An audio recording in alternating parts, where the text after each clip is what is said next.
Merci beaucoup, Président. Chers collègues, Monsieur le ministre des Finances et du Budget, Monsieur le ministre chargé des relations avec les institutions, je pense que tout à l'heure, certains collègues étaient venus ici pour poser des questions préalables tendant à demander le report de cette séance, mais on s'est rendu compte qu'ils n'avaient aucun argument sérieux à opposer. Donc, ce sont des gesticulations. On a entendu des tonneaux vides. On a entendu des personnes incompétentes, inconsistantes et inconstantes. Et amnésiques aussi. Puisque, bon, d'ailleurs, c'est leur nature de renvoyer. Hein. Ils avaient renvoyé l'année dernière le DOB, le débat d'orientation budgétaire, vous vous souvenez, c'est les mêmes qui avaient tenté de renvoyer l'élection présidentielle en décembre, etc. Ils veulent renvoyer également le vote de la loi de finances rectificative, avec des arguments vraiment très légers, sans aucun fondement. Même en première année des cours de finances publiques, vraiment, première année de droit en cours de finances publiques, quand même, on peut quand même pouvoir maîtriser certaines notions, le déficit, la dette, les besoins de financement, mais que de la confusion. Soit c'est de la manipulation, comme ils ont l'habitude, mais soit c'est de l'incompétence. Ils ont vieilli à l'Assemblée nationale, mais ils ne lisent jamais les documents. C'est pourquoi ils sont toujours derniers, ils sont toujours retardataires. D'autres sous couvert, parce que bon, non inscrits, quand on est non inscrit, on veut toujours faire preuve d'originalité. Toujours quand les gens passent à gauche, on dit bon, je vais passer à droite pour montrer que je suis original. Sans aucun argument également, en disant on va reporter les... Mais quand même, ce n'est pas sérieux. Pourquoi reporter la loi de finances rectificative alors que les sociétés, les entreprises sénégalaises attendent les 500 milliards que vous avez prévus dans cette loi de finances rectificative? Et ces dettes-là, ce sont les dettes que l'ancien régime a contractées. Ils ont emprunté plus de 2500 milliards auprès des banques, sans informer l'Assemblée nationale, sans autorisation parlementaire. C'est un crime budgétaire. Et nous pensons que nous, au sein du groupe parlementaire Pastef les Patriotes, d'ailleurs avec le futur règlement intérieur, qui a renforcé les prérogatives des commissions d'enquête, on va ouvrir des commissions d'enquête sur ces questions-là, sur ces crimes budgétaires et financiers, avec la complicité de certains parlementaires.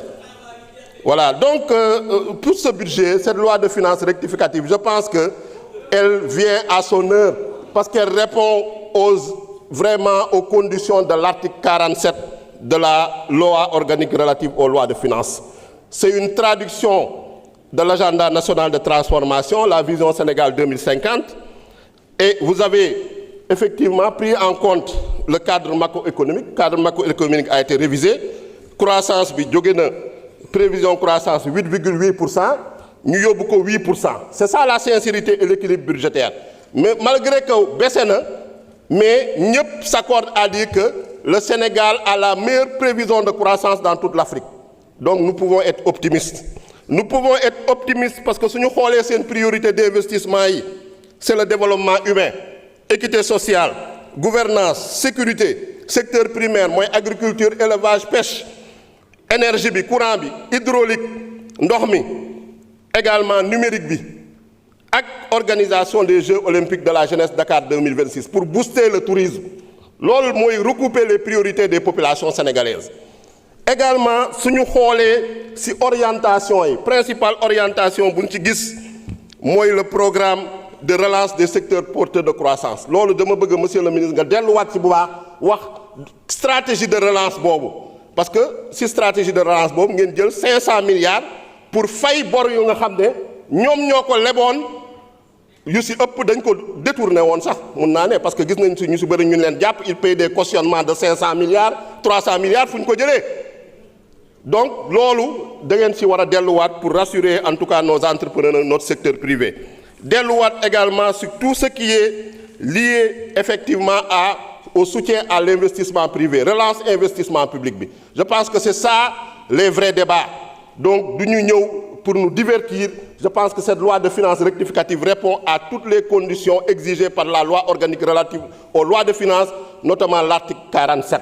Donc nous allons la voter pour permettre au pays vraiment de renouer avec la vision Sénégal 2050. Je vous remercie.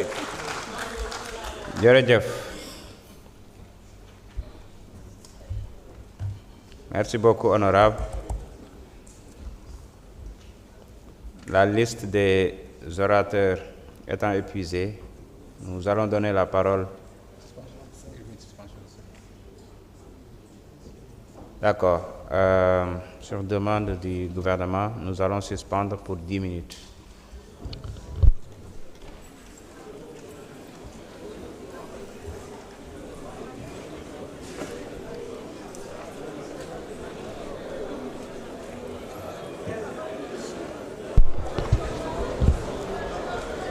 Il y a une de nos collègues qui m'avait demandé la première fois de demander de lever au moins pour 15 à 20 minutes, car très souvent pour les dames, ça prend un peu de temps pour revenir.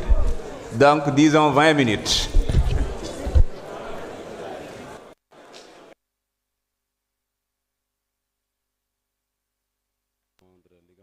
L'audience pour 20 minutes, 10 minutes la ko njëkkoon def. Mais gis nañ ne yóbbu na ko quand même 20 minutes pour permettre ñi nga xamante ne ce sont donc des dames parlementaires jigéen ñi nga xamante ne daanaka seen yëf gaawul ñu mën a préparer wu en tout cas def lu ñu war a def mën a dellu ci fii ci assemblée nationale mën a teewaat li nga xamante ne moom mooy la séance plénière ñeel donc examen projet donc de loi de finances rectificative bu atum 2025 daanaka liste orateur yëpp jeex na donc xawoon na bëri lool donc orateur bu ci nekk que ce soit ñi nekk ci majorité bi donc le groupe PASTEF les patriotes que ce soit également ñi nga xamante ne ñoom ñoo nekk ci kujje gi moo xam groupe parlementaire Takku Wallu Sénégal wala ñi nga xamante ne ñoom ñooy non inscrits kenn ku ci ne amoon nga juróomi simili en tout cas 5 minutes justement ngir mën a àddu ci li nga xamante ne moom mooy la LFR mooy la loi de finances rectificative bi nga xamante ne tey jii nii moom lañ nekkoon donc di voter ñu gis ci vraiment ay imprévu loo xamante ne daanaka feeñuloon ci li nga xamante ne moom mooy la loi de finances initiale bi nga xamante ne voté woon nañ ko fii il y a quelques mois.